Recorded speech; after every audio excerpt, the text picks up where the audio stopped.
From an AutoCAD project. So for example, if you were to do this right now in MicroStation, you would have to set a series of configuration variables.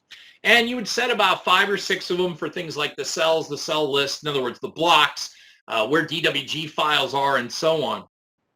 What we have now is a wizard that takes us through that. So all we need to do is tell MicroStation, where are my raster files? Where are block libraries? Where are my line style files for AutoCAD? The LIN files? Where are my patterning files? Where are my shape files? Where's my DWG files, and where are my DWG reference or X reference files? By telling it all that, you could do it manually, but it would be setting about 6 different variables. Here, it does it all for you and neatly packages it up into a work set for you within a given workspace.